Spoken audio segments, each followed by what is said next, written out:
And without further ado, that's right. It's time for Victor Allen's new Sports. The hot Neil Urban look at sports. Written, produced, and directed by our own Victor Allen. Ladies and gentlemen, here is the man that the ladies have nicknamed Sexual Chocolate. Here he is, the bald-headed black man.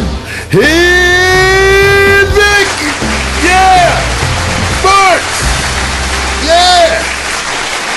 All right. Calm down. I actually prefer just to sit back and go into the segment with all of the hoopla.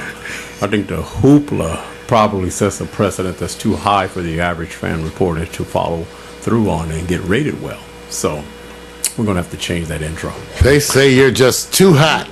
That's right. What's up, you guys?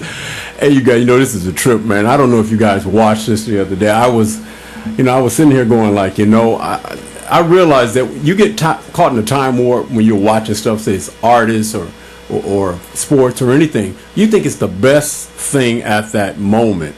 And while I was watching Auburn, Alabama, and I don't have to explain everything for those of you who watched it. And if I have to explain it all to you, then I'm just re-reporting. I'm not trying to do that. I'm trying to tell you the experience I had about this game that, to me, epitomized what they call an intervention.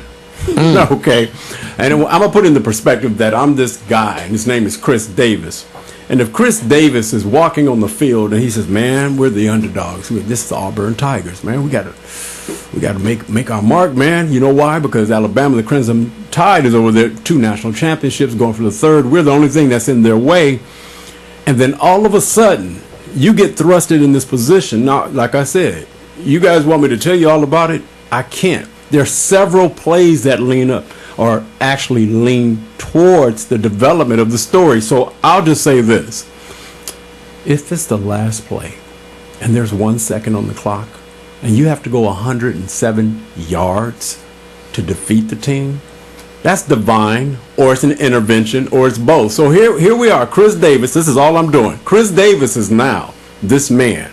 And if I have to tell you about the game, go YouTube it, all right? All I know is when your own players sit here and their faces are stuck and they can't believe it. Now, this happens when you're the team that loses, that your fans are going like this.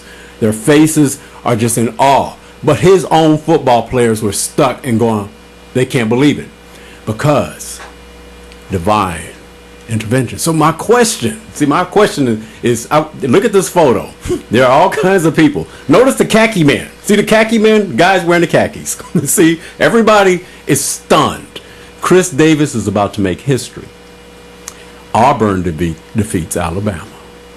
Here's my question. Everybody knows Nick Saban, right?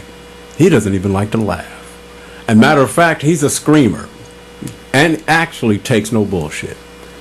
He made a decision that all of us are now going to determine, was it the right decision? But before we do, the question becomes, if Auburn knocks off Alabama, should they, you consider this for the moment, should they be considered for the BCS title game if they beat Missouri next week? Now, before we get to that, this is the part I want to get to. We're going to ask that question later. Mario, I know you probably didn't see every second of the game. Do you think Chris Davis is the divine intervention that pulled the Auburn Tigers in defeat over the Alabama Crimson Tide? Well, to me, you always have a series of big plays that lead up to make the big play possible. So we tend to focus on those things always, but to me, always when you step back, there's a series of plays that set up. That's right. And lead to these situations that are very telling. Right. And even though whatever these kinds of things, you realize how, whether it's divine intervention, luck, they're incredible circumstances that occur for whatever reason. And for many people, it's the most important and maybe the solo one they have in their life. Right. So, no, I don't think so. But I think it certainly gets to go down in history as one of those historical moments. Yes. That are fantastic. Yeah. I mean, we're going to get into a comparison of other historical moments. And everybody has to understand that when you look at those moments, you can't take it, Mario, right, in one play. It's the leading plays up to it. What makes this the call that it may be divine intervention, yeah, we know it's football. But how it gets to that point, and I remember telling you the story about how Nick Saban, how they took so much time to make sure that the prior play, that they had enough time on the clock to kick the field goal to attempt to win the game. Exactly. What if they had chosen to do differently? Those things. Everything. That's what I say to me when you go back in retrospect. You usually see a series of critical events that could have made things go the other way, and they have to all fall into line for something like this to happen. And you look at it this way. I mean, when we compare the next topic, when I get into it, you'll understand probably a little bit better, because you got to put things in perspective at the time that it's happening. And now they're already talking about, and they've already did the numbers on this, but this number is still subjective because it's at the period in time we're in. And we have social media, so people draw from numbers based on their interest at the time that they're celebrating something. And when we get into hot picks, we actually went through that example of knowing when we looked at Shaka Khan. We now know her greatness for those who didn't grow up with her, because we were growing up at that time. This is big as it relates to Auburn and the Auburn Tigers, because you have to look at the enormity of it in the sense of what they're saying. You have no time really left on the clock. You actually are in the position that all that field goal had to do is be about a few feet longer and to the left, and the game's over. The miss would have sent you into overtime, but it missed, and the guy is in the back 1 yard from being out of bounds and decides to take it back. And to hear, if you guys haven't heard, he's become famous now. The Auburn Tigers announcer already had a game prior in the week where they had this crazy play of an interception that led them to win the game. He's back the week later making this announcement. He has become famous, like the soccer guys we first learned about in global soccer competition when they say goal and they just hold on to that word. He is now becoming famous for these endings where he goes insane. I've never seen this many people allowed to come down on the field. I've seen crowds before. It is as if they just all came from the stands and you saw nothing left of the area. So how important is it? We're going to find out. And we're about to go to that because I believe Alabama had a weakness. And before I get into that, just say this. The Alabama we know doesn't allow people to rush against them. This team this year actually can be run on. They showed that. So maybe Alabama is overhyped to a certain degree. They're not the monsters that actually you can't run or pass on. They have a weakness. We'll get into that later. My question now is comparing what I call a couple of games that I listed as to all what they call all-time great performances, last play, things that you may or may not remember. Now, of course, we have Stanford, California. I believe that's the 1982 game. Stanford has a 20-19 lead. The band's on the field. You know about it. That's the famous one because the band came on the field, right? Too. That's the one we're talking about. 4 seconds remaining. The rest is history. You know what happened. They ran through the band as they kicked the ball off. So it became that game that's more of a Pac at that time, maybe Pac-8, I'm not sure, maybe Pac-10, now the Pac-12. But was it for a bowl championship? Was it for top-rated teams? No, it's just a crazy play. And then we go to the next play, Doug Flutie, which at this point now, you guys, based on the reports and surveys, has been voted the #1 all-time because it pitted, of course, Boston College in 1984 against Miami, the Hurricanes, I believe it's in the Orange Bowl, as winning at the last play, the all-time Hail Mary. So it's for all, was it for the #1 ranking? Did Boston College turn out to be the #1 team? Weren't they unranked or something? Yeah, they weren't highly ranked, so they defeated this team at a bowl game. It's still, I say, to me, this is the measurement for me. The measurement is a Hail Mary pass, which is done quite often. Versus the #1 team. Right. Is a big deal because it only takes so much time. So was that Ray Lewis? Is there somebody on that? I remember something about this game. There's some big-time players on the Miami team. Too. Right. It wasn't Ray Lewis. I think it's before his time because that's 1984. Oh, that's right. So not a bad game. It's still the #1 in the hearts because it's just Boston College, Miami Hurricanes. What can you say? And then, of course, you have our Auburn Tigers. So we already know that story. why I'm voting Auburn right now is only because the guy had to do something way more difficult. When you toss up a ball, everybody's waiting. You reach, you catch. That's it. This guy had to go through the gauntlet. And when you have to go through the gauntlet, the play lasts longer. Everybody's watching. You know how long it takes to go from one end of the field? If you go 100 meters or 100 yards, let's just say 100 yards. Of course, they're not using the meters in football. You know that's minimum 11, 12 seconds. You got pads on, and you got to go through, and you got to do your swerve on. It took longer. So to hear the build-up and everybody's going, oh, my God, is he going to get caught? Far as that is concerned, that's my number one play all time because it defeated a two-time national defending champion for the right to actually go to the BCS title game. So for me, this one was more exciting to me because everybody knew the conditions of it. Now, Doug Flutie still probably be voted number one because it's the first Hail Mary pass to keep the Giant Killer. Mario, what about you? That's up, man. That's a very good, because he was also, remember, he's too short. Right. Everything. There was a bunch of things. Right. And Miami, at that time, was kicking butt and taking names. That's right. I'm just saying, they were smashing people. I think no one expected them to even hang in there at all. People were wondering, why are they even on the schedule? Right. Now, I watched the game. Yes, did I see it take place? Was it unbelievable?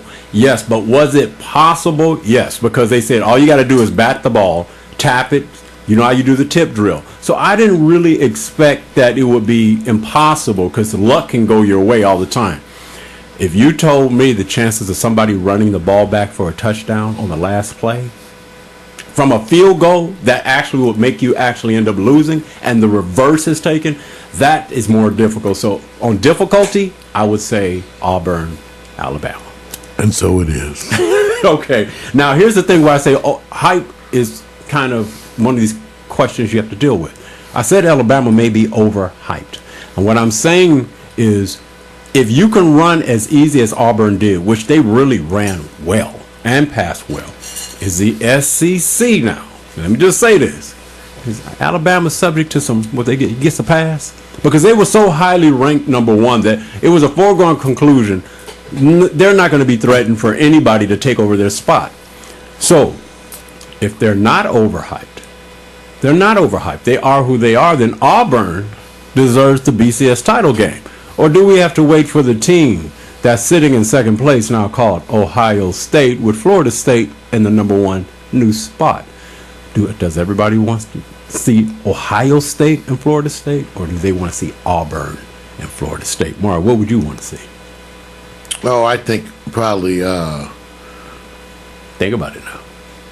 Ohio State is known as having the ranked 62nd power ranking. So they have what they call a weak schedule of competition. It's tempting. This is why I at least liked the fact that the BCS is a statistical decision, so that it takes a lot of the biased stuff out. Right. Okay, so it doesn't make any difference what we want emotionally. True. It comes down to a mathematical sequence of things. So it's all chosen mathematically as to avoid the biases. Right. Because that was the issue before, especially when you have the writers voting. You tend to want to see certain matchups just because they excite you more.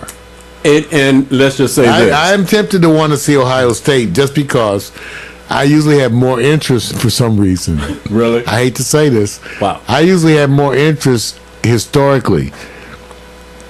Until recent times, I was more interested in the Midwest kind of, as opposed to the Southern conferences.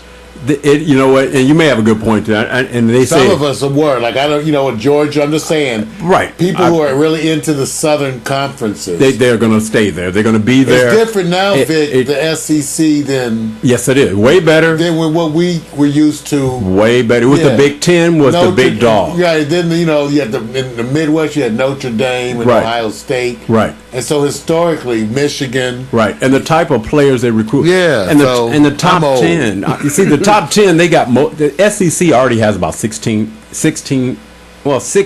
in the top 25. They're banging and they're highly ranked. Well, in recent times, look at Baylor. Tulane, even all of that. Right. Even, their contributions to the pros. Well, the Baylor Bears have stepped up in such a way that come from the Big 8, I believe, or the Big 12 conference.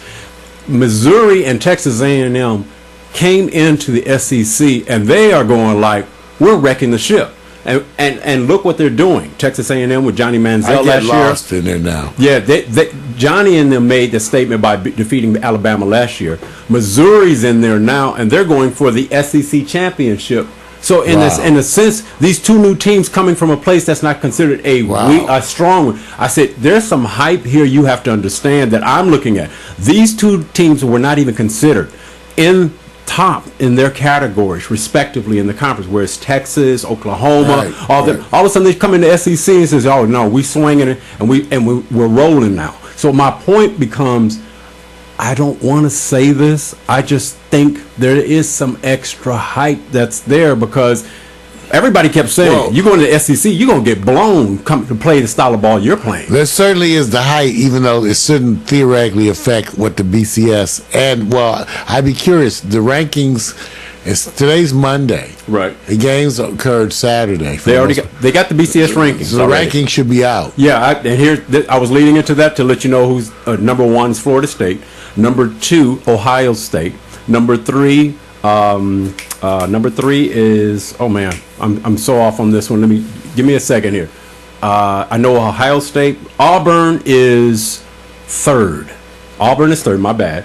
Alabama's 4th. Missouri's 5th. So you got Missouri already. So look how Alabama didn't even shift. Usually you get more dramatic drop, but I think people, again, that's 2 SEC teams in the top 5. Actually, 3 almost basically.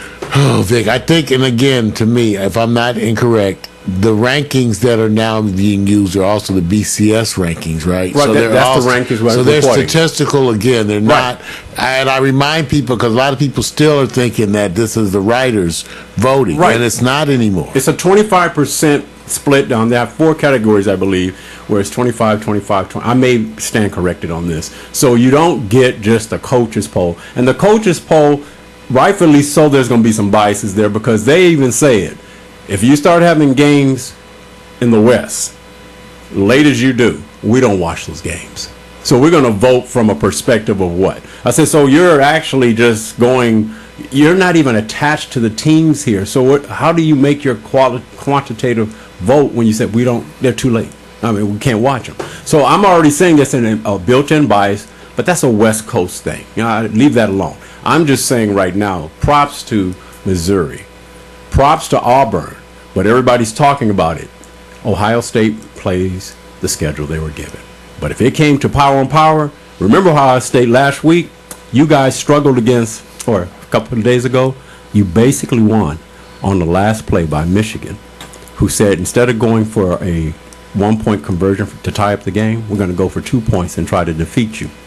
And you gave up 41 points to Michigan. Now, they got to play Michigan State coming up next week, which is in the top 10.